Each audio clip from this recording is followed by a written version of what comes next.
Well, I'll start with this, but let me give you my name. My name is Marshaundus Robinson. I'm a pastor at Corinthian Baptist Church. I grew up, a lot of my upbringing was Waterloo, Chicago, and Milwaukee and Denver. But most of it was in Milwaukee and in Waterloo, Iowa. How many of y'all heard Milwaukee Bucks? Okay, Milwaukee Brewers? Okay, got you. So I lived there. And I recently came back to the Waterloo area about 5 years ago, 6 years ago now. And now I pastor a church in Waterloo, Iowa. I have a bachelor's degree in theology, and I also am pursuing a master's of divinity, master's of ministry right now. I'll be graduating this year with one of those, and then so I'll go all the way to my doctorate within the next year or two. The reason I am here is because Steve, your principal, heard me speak at UNI, and for African American Children's and Families Conference at UNI. They will have one next month. So some of you may go to that if you have not already been told about that, because I know Steve brought students last year. I think he may do the same thing this year. And I'm just here to help be a part of the influence to help you understand that you can make a difference. And sometimes we see ourselves in school, we see ourselves in high school, junior high, and we feel like we're just a pebble on the ocean. But let me tell you something, you can make a difference. I want to give you a little bit of my background, because I won't take a lot of your time, but I grew up without a father in my home. I had a stepfather who was abusive towards me. He was shot and killed later on, and so I stayed with my grandparents, mother off and on, back and forth. My mother loved me, but just due to circumstances, my grandparents kind of took a lot of my upbringing, gave me a lot of my upbringing. I grew up in church, although I did some things outside of church and kind of lived both lives, but a lot of that stuck with me. I knew that my call would be to pastor, to minister, to be in some type of leadership capacity, mostly in the Christian community, but in the community at large. I went through high school. I played basketball and sports and football and all those things. One of the things I did was I cut class a lot. So I did my test. I did those things just to pass, but I graduated with a 1.7 grade point average. Hey, we don't have none of those in here, do we? So I graduated with D minus or D plus average. But through it all, I should have played sports, even beyond high school. I did some intramural stuff, but because I made some bad choices before leaving high school, it kind of messed with my opportunities. And I picked those things back up and went back and got my degree and pursuing graduate school. And now I'm kind of doing what I need to do, if you will, or making it towards that goal that I want to make it towards. What I want to encourage you as it relates to race relations and to you is that it starts with your thinking. And so this particular talk is going to deal with your imagination, your mind. If you can see it in your mind, in your thoughts, you can achieve it.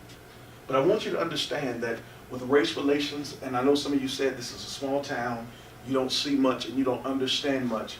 I want to give you a different perspective. I'm here with a black hoodie on. Big, darker guy, 6'2". I'm going to be honest with you, going in stores and places, sometimes I'm looked at. Sometimes when I'm seeing people clutch their purse when they see me. Don't know I'm a pastor or anything, because I'm just a regular dressed guy. But because of that, people are fearful and scared. Sometimes, I loved wearing all black. Today, I wore a brown coat because I didn't want to have a view of all black and to scare people. But this is the thing that we need to look at and we need to see. So I want you to open up your mind, but I want you to know that change can start with you.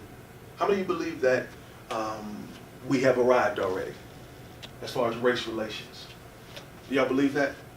Have we made it beyond We made it beyond slavery, those things. But have we really made it as relates to everything being equal? Do y'all believe that? Yeah. I don't, because that's just simply a utopian ideal that's never going to happen. Okay. Yeah, I just don't think, because of the idea of how humans just act, I just always think that there's always going to be you can't have a utopian society. You just can't. Mm-hmm. So I just think that there's going to always be something or some group that's just going to act like that because of fallen humanity. Mm-hmm. Just as taking a completely Christian perspective. Yes. Yes, because of fallen humanity. But let me say this. Do you believe that some things can change? Yes. You cannot throw the baby out with the bathwater. You cannot. There's a scripture that says the poor will always be with you. Yes. But does that mean that we all have to be? No. You know what I mean? Yes. So it may not ever change. But I believe part of the problem is we don't have enough change agents to help eliminate some of those things that would never totally probably get there. Period. All the way. But your realm, your sphere of influence can be much better. Your school can be much better. This community can be much better. But it starts with you. And what we want to do, because I think what you're saying is, you're not saying there don't need to be change, because that's not your perspective. Mm. But some would take the perspective as if it's never going to change, why bother? Yeah, that I think is just throwing a baby out. Yeah, and that's throwing the baby out with the bathwater. And so that's what kind of mentality that we want to change. But first of all, I want to help your perspective to see. I'm just going to play 4 minutes of this to let you see what blacks, darker skinned people are not telling you and will not tell you. And so that would help your perspective.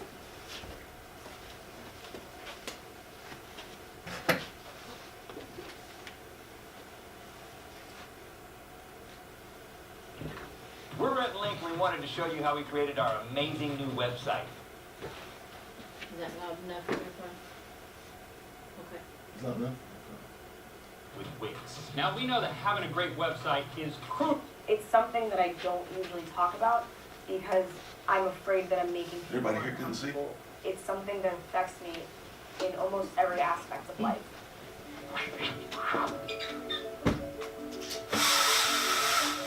There's something about having dark skin on a woman's body that shapes the way she moves through the world. There's something about having darker skin on a male body that shapes the way in which he moves through the world. It has real life stakes. From what I've seen growing up, dark skin equates to being poor, dirty, ratchet. They tend to be the bad guys in Tyler Perry movies, straight from the border. That doesn't even make any sense. I am not deemed as beautiful, therefore I am not beautiful. And those two are not really mutually exclusive. Could it be that something as early as colonization or slavery is primarily responsible for our beauty standards today? We're talking about who works in the field and who works in the house. We're also talking about rape, the rape of slaves to produce people who were known as mulattoes or mixed race. These standards of beauty travel. Eurocentric standards of beauty travel. In the Dominican society and our culture, they have a phrase that's like mejorando la raza, advancing the Dominican population and making sure we're going into how they say the better. If you're lighter, you're bettering the race and you're bettering the island versus if you're just being you. I would get called the blackness. One joke that really stuck with me was like, oh, Edgar's so black that when he leaves a car, the check engine light turns on. That was a reference to my skin being as dark as oil. I felt ugly being of a darker skin tone. So I tried to gel my hair, or I started listening to skater punk music. So I tried culturally to lighten myself, if that makes sense. I went on a trip to Korea with my mom. Some woman walked up to my mom and she asked, "Why is your daughter so dark? In Korea, you have to be pale," and I almost felt like a foreigner and not so much Korean anymore. When we turn off the lights, they say, "Oh, Solorn, where did you go?" Or, "Oh, you're really pretty for a dark-skinned girl."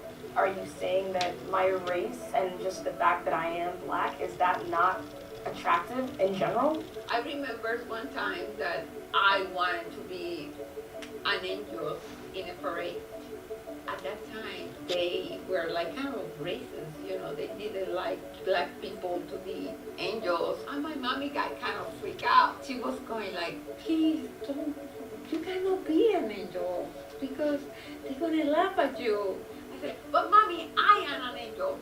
And finally, I was an angel. And I was the only black angel walking in the street. And my mommy was so proud about it, and I was proud too. My mom started buying me a cream called Fair and Lovely. I was in 3rd grade when I started using bleaching creams. And the whole general idea was, if I'm lighter, I'll have a better life. I'll find somebody that's gonna love me. There'd still be light and dark patches on my body and my face. It's painful, it would hurt, and I started breaking out in like bad rashes. And no one said anything. I had to stop it myself. How do we fix this? We think critically about colorism. We think about where it began and where it begins and ends with us. I think change starts with providing more diversity. You know, providing more examples of people that look like you. If you look at telenovelas, they usually cast the dark-skinned person as the villain. And if you never met a Latino before, you're gonna somewhat think that. So in Japanese media, I honestly don't think I've ever seen a darker skinned female. I feel it would be nice to see a change. It needs to start within our own culture, where we can't have Will Smith filling in every slot for black people. Give it.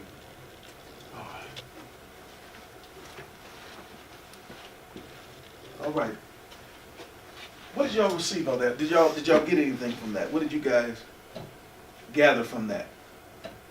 I know it was kind of low, but what did you guys gather from that? What stood out to you? Anything?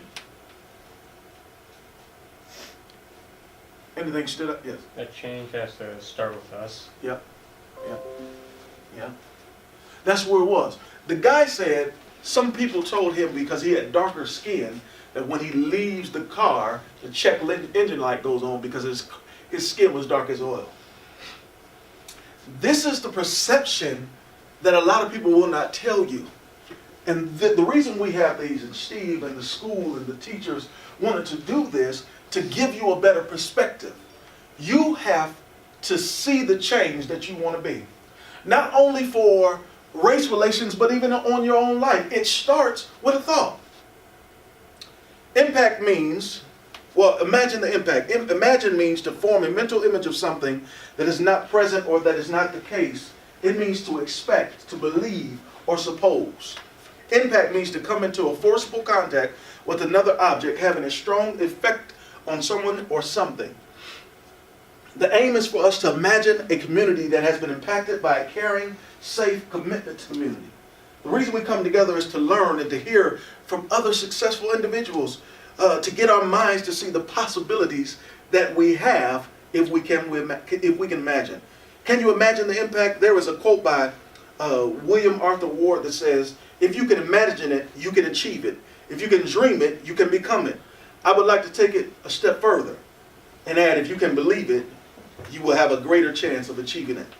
It starts with your thought process. Let me tell you something. I didn't see beyond where I was, and that's why I got the grades I got. I wanted to have fun. I wanted to hang with the ladies. I wanted to hang with the fellas. I wanted to go and do what I wanted to do. And guess what? I couldn't get the scholarships that everybody else who had better grades could get. Why? Because I couldn't see beyond where I was at the moment.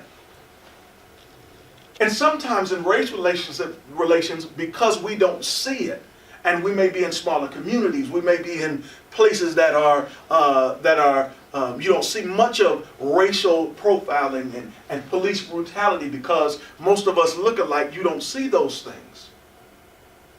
It is hard to imagine what changes need to take place. But I want to let you know, you guys are some of the most important people to bring about change. We need non-minorities to help be a part of the change process. You guys can make a powerful impact, maybe just as much, if not more than us. You guys have the ability with your careers, with your sporting events, with all those things, you got the ability to be somebody that can make a difference, not only in your community, in your region, and in this world. But it starts with you. What is a stereotype that you felt about yourself, or that you know someone in your family has that you didn't feel good about? Do you have something? Maybe you feel too tall, you feel too short, you feel like you can't dance or something. Is there something out there that you have? Or somebody that you know that has something that they've been bullied about or anything like that? Anybody? Yes. My weight. Okay. Without going too far into it, how do you feel? What does it do for you? It makes me feel like I can't achieve some of the things that I know that I probably could if I wasn't told that I couldn't. Yeah. Yeah. I'm only seeing what people tell me. Wow. Wow. And what she's saying is powerful. She sees only what people say. So in my thought process, she has the possibility of allowing others to dictate her success. Likewise, the same thing happens in our communities. Sometimes, I don't know if you heard this. You ever heard of Black Lives Matter?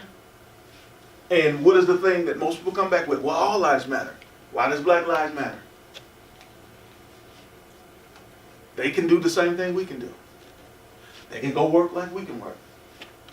But you know what has happened? The same thing we see here. The same thing she's talking about. We've been told some stuff. I'm scared. My name, and I love, people say I got a nice name. My name is Marshaundus Robinson. But guess what? Sometimes I hesitate to put that on a resume. Because does that look more like a black name? Or a different kind of name? When I just had a child in September, my first child, my wife said, her name was Ava James. Okay? My wife said we didn't want to give her a name that if she filled out an application, they may turn her away.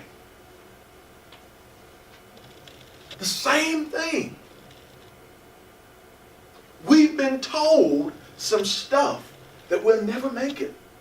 That we can't do this. I was told in school, and my grades are the best. Well, you can't really do much of nothing else. Maybe you could be you can come back and be something this. Maybe you can do this. Why don't you go get you a trade?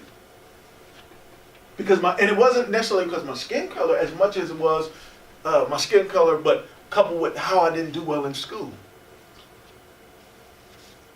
I don't care how bad it is. I don't care how low you feel about yourself. I don't care how everybody said you ain't gonna make it. If somebody said you didn't look good, or you were ugly, and this and that, I don't care what they say about you. It matters what you think about you.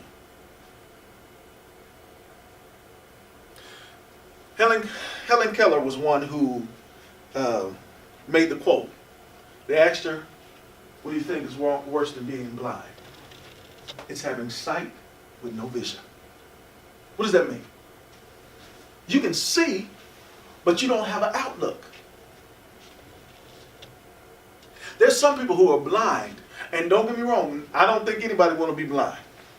You want to be able to see, taste, smell, and all that. But some of us who can actually see do not have the best outlook. There are people who are blind got better outlooks than us. Because they see beyond sea level. If we want to be successful in creating an environment and a culture that is better, because all of you won't stay in Mount Vernon. All of you won't stay in Iowa. Some of you are going to go beyond where you're going to see some things. And if you don't prepare yourself, it will be a cultural shock. But I want to let you know that you can make it. You can be something good. I don't care your family history, any of that. You can be something good. President, whether it's a sports figure or anything, you can grow. But in your growing, let your voice be heard. You know one of the things that happens is that silence is almost agreement. When you hear racial slurs and things of that nature, you have to be the one to stand up or walk away and say, I'm not going to be a part of that. And you know what? Some people are waiting on that. They're waiting on you to stand up. Because if you stand up, they're going to hesitate to say some of those things and may not say them at all. But we live in a society that wants to be liked. Facebook. We take pictures. We do selfies. Because we want likes. Do we want likes? Let's be honest. We want somebody to tell us we look cute. But in order to be successful, sometimes you're going to have to go against the norm. I was a young, I started preaching at a young age. And there was some other young guys in my group. I've been preaching now. And preaching ain't the best thing in the world, but I have community impact. 17 years of preaching. There was something that started off with me. And now I'm the only one. There was a group of 4 or 5 of us, 4 of us. I am the only one in my age bracket. We were young. 17, 18. We're young. That's still standing in this capacity. Some of them went off on drugs. Some other ones went off into a whole other world. Not that they're doing bad. But you know the thing that stuck with me? And the reason I'm still here, excuse me, and I'm not perfect. And they can pick it back up. Because it's never too late. It's not over till it's over. One of the things that I did, I took it seriously. I took at least that part seriously. And now I have my own, my own church, some would call it in other realms parish or everything. I have all that. Why? Because I saw beyond this. I saw beyond this speaking as a young preacher. I saw pastoring. Yeah. And it didn't matter my grades at the end. Now I need to do better. Now I'm summa cum laude, whatever they call it. 3.7, 3.8. I graduated with a bachelor's like that. I did that. Because I didn't let dictate where I was at that moment to where I was going. Did I do everything right? No, I did not. But I kept striving. And you know what? I'm still striving now. And let me say this.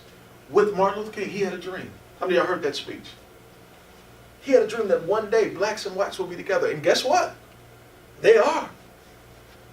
I'm speaking to you today. And I don't have to go through a back door. We can eat at the same restaurant. We can do some of these things. But guess what?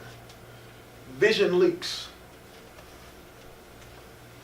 And guess what? We started on a path. And it's kind of leaked. We're better than we were. But we're teeter-tottering, if you will. Back and forth. You see some things in the news. There is some police brutality. There is some things that are going on. It's real. It's real. It's real. I've been a victim of some of that. Getting stopped by police and they're waiting for me to say something wrong. I've seen some good cops.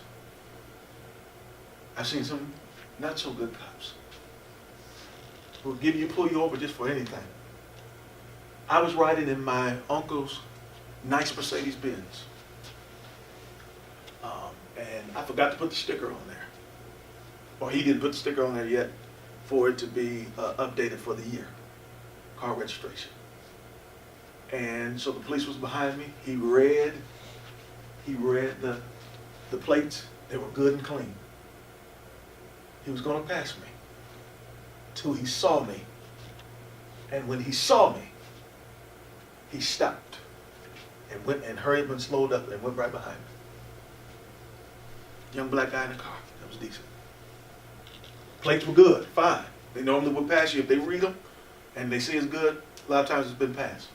But because he saw who I was, he stopped me. Put the hand, first time they see you, they put the hand on their gun. It exists. It exists. But can you imagine the impact you can make?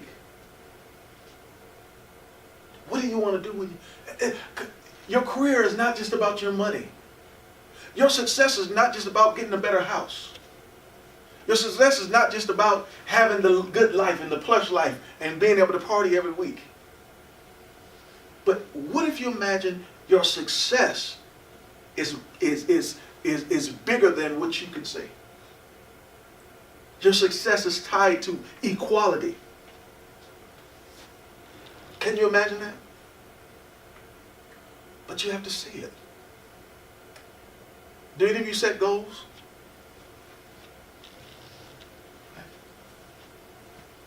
Do any of you, what do you do when you set goals? How do you do? How do you go about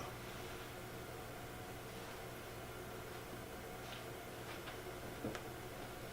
Yeah, you can just say whoever wants to say it. Yeah. How do you go about it? I usually try to work myself up. So like, it's like, I see it as like a journey. So I try to get one step and then I get another step. The closer I get, the more motivated I am. Yeah. If you can make a little step towards making our world better, and you can stay seeing the big picture, we'll get there. We'll get there. There was a story of, or a study where there were mice put, a mice was put in, two mice. One mice was put in a bowl, and the bowl had shallow water. Lower water, I'll say.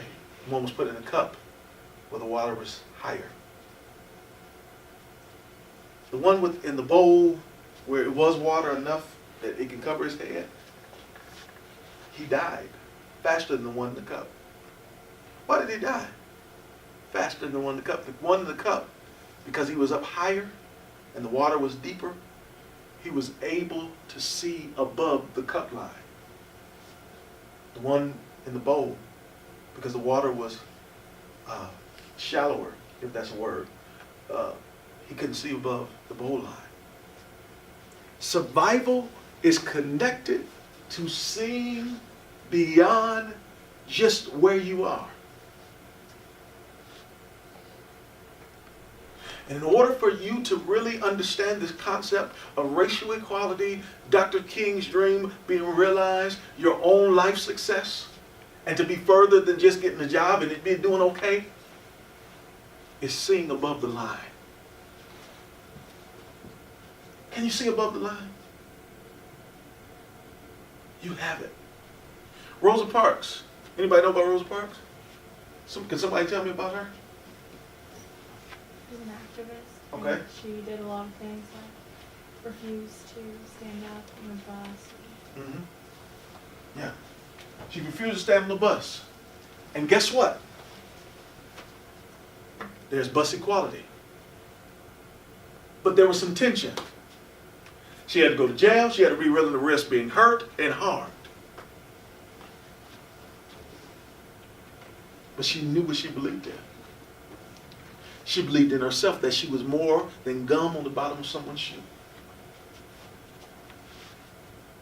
And this day we have equality in that area. But someone had to discipline themselves and be willing to go through ridicule and pressure. The same thing we have to do here. You may have to risk, not your life as much, but risk being... Your pride. Yes, Yeah. That's a good one. That's a good way. You have to risk some of those things. Sometimes you may lose some people along the way. Sometimes that's the best thing. Sometimes I had to lose some friends. Some of my best friends, or people that was close to me as a kid, who I thought was my friends. When I took a leap of faith to acknowledge that I was called to do Christian work, the same friend that I had that I thought was close to me, I let him cut my hair and everything. We were teenagers. He talked about me, called me a square, called me all this stuff in front of his other friends. You know, that made me feel some type of way. But I realized something. Everybody who you think is your friend is not. Everybody who you think is on for you and who's loyal to you is not.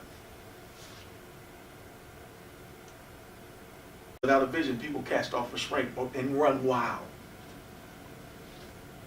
You know why people run wild? They run wild because they don't see beyond where they are.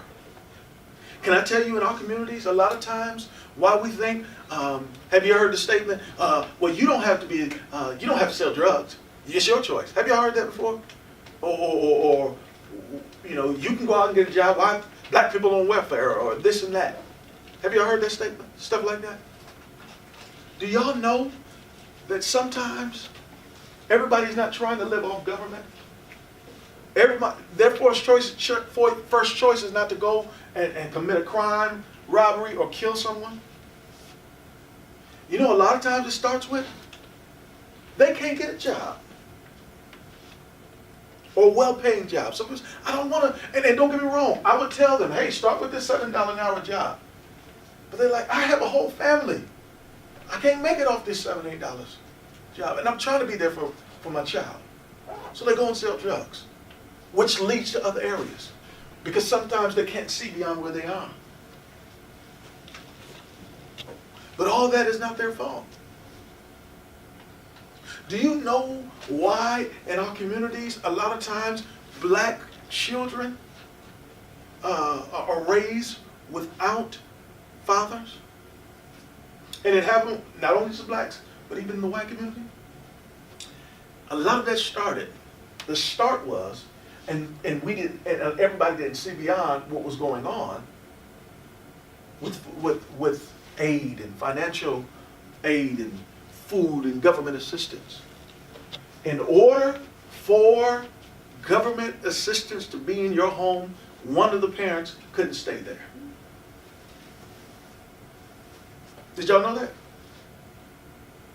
The reason government assistance happened, and this is what has been said, and doing some studies and some of the research and talking to different people, what happened was they had to be out of the home in order to receive special assistance. So they had 5, 6, 3, 4, 5, 6, 7 children, and the husband had to leave the house in order to receive this assistance.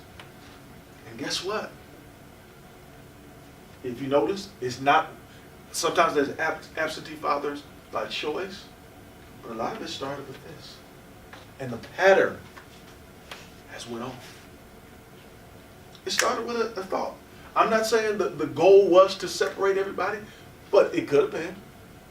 There could have been a force out there that, that I believe it was a start to mess up homes. I believe there was an agenda. Not necessarily if it wasn't by the person who put those things in place to help. But I believe it's a possibility that it was an agenda. So we don't know where this comes from. We don't always know why people are in the predicament they're in. There are veterans who are not getting treated well. Not getting the best assistance. I help them. We feed them. We give money to them. We go in the park and we clothe them 2 or 3 times a year. We do Christmas stuff with them. I opened up our church for them to come. They have some things going on. And sometimes they're mistreated because they're misinterpreted. Same thing. Same thing. This may not totally impact you now.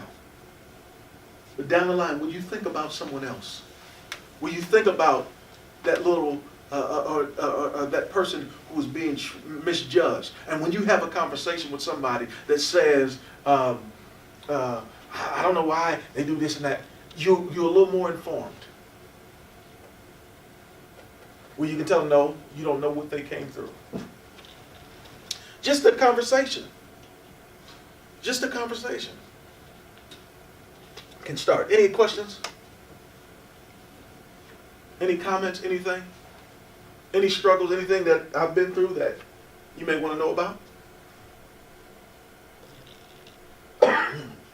Any commentary on that? Yeah. No crazy questions. No weird. You can ask me anything. I was told that we can be honest with each other. Did you go to UNI? Did you say? Where did you No, go? I taught some stuff. I taught some conferences Okay, so at UNI. I went to school. I started out at Hawkeye. Did some work at Hawkeye. Okay. Then I went to Columbia College, in the Oval Bible College in Georgia. That's where I got my degree from. Now I'm at Mid-America Christian University. So, race-wise, what's the population at? I don't know some of those colleges. Race-wise, I believe I did online with two of them. One is probably more black. The other one, I'm not totally sure. I know you and I, a Hawkeye area. You and I is probably out of maybe 18 to 20,000. And I'm comparing this to Hawkeye. Right. It's about the same, and maybe a little bit more at Hawkeye. But you may have 2,000 students out of the 20. So it's all, I went to UNI, but I graduated in 94. 94, yeah. So it's been- Now it's 3 to 5% really. Okay. Yeah, and that's pretty much how it is at Hawkeye. So it's a different, and let me say this, we don't see a lot, it's getting better as far as with online schooling and things of that nature, but it's still still low. Still low, yes. So, as stereotypes grow of like, who we see and like you said that like when you walk places, people act differently around you. Do you think there's a stereotype that sometimes you see like if you see white people that are like country looking, or is there a stereotype that you think, oh, they're probably gonna act weird around You talking about because of me or them? You're saying if a country person comes around me, are they gonna act weird? Like are they gonna be scared of me, or vice versa? Like, is there a stereotype that you see? Because, like, I know that, like, some people, you know, they walk up and they'd be scared just to see people in a rural town or something. Is there a place that you'd say, I'm scared to go because there's probably a lot of people that would judge? Yeah, if I'm very reluctant, I will. Let's look at Iowa, for instance. Probably between Mount Vernon and Cedar Rapids, you know, I'm kind of reluctant to go into a gas station because I don't want them thinking I'm finna stick up the place. I'm just gonna be honest. It's kind of better with Independence and Centerpoint because, you know, those areas, because you know that's why they travel and people work in those areas. But if I come between here and Cedar Rapids, what they gonna think? Even in Waterloo, even in Milwaukee, in Wisconsin, very segregated. Some places we go, it's like people clutch their purse. Sometimes I get going to the mall, and it's not. And there's a lot of places getting better. I go to the mall, man, an older Caucasian person. You see this soon. The first thing I see. It's the first thing I see. People clutching their purse. They like this. They're ready. They're ready to go. To the whole other place. They're ready to look. And I'm like, sometimes in my mind, and please don't get me wrong, I'm like, listen, ma'am, you're a little seasoned. I want to take you, you know, number one. But number two, I ain't here for that. I ain't here for that. And it's hard. Sometimes, you know, I go in places I want to wear a suit and wear this just to prove to people that, listen, we successful too. You'll be surprised. I mean, like I said, I'm 6'2", I'm a darker guy. It's not easy going to these places. It's tough. So you know what? Even in my life, I kind of back off. I could be doing more. Sometimes I don't, crowds of Caucasian people I don't trust all the time. You know, sometimes it's like, I wonder what she's gonna think of me.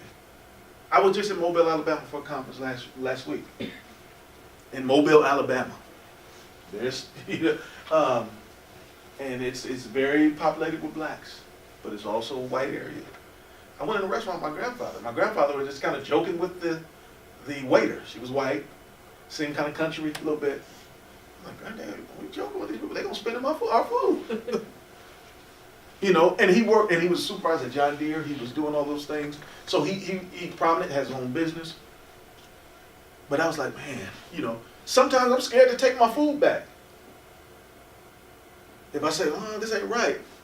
Now my wife would do it. I'm like, you don't want to do that. It makes you want to do something to your food or spend it. Those are the things that we feel. And everybody's not like that. So we have perceptions of each other. We do. Sometimes we think if I go someplace, and just today it was in my head. If I go somewhere and I stop, I need some air in my car tire. And it's in one of those rural areas, you know, and it's snowing outside, and you know, don't know who this big guy coming through here. Well, they shoot me and feel justified to say, man, I didn't know what was going to happen. I had to shoot him. These are the things we feel. Let me ask you, and you can be honest with me. We talk. Would I scare you coming into a store? Maybe if you hear me, maybe not. But if I just walked up, maybe to your house to deliver us some mail or something, how would you really feel? Be honest. I feel like this with biases growing up, it really depended on, like, I was always told to accept people, but even with people around me, I probably depend on the clothes, like with all people. Yep. That's always a bias. So if I saw someone with not as nice clothes, Gotcha. I'd always be careful to still like think that they're probably still a good person. Yeah, gotcha. I think it's hard to not judge people for how they look because of the unconscious bias that we grow up with. I think it's more about trying to mentally train yourself not to do it and like get in a cycle of, you know, seeing for what they are, not for, you know, what you think. Right. So, gotcha. It's true. Anybody else? Any last question? Anything? Please, you can ask. We're done. Hope I didn't bore you too long. Yeah, my parents are 80. My dad was in the service, black fountains, white fountains.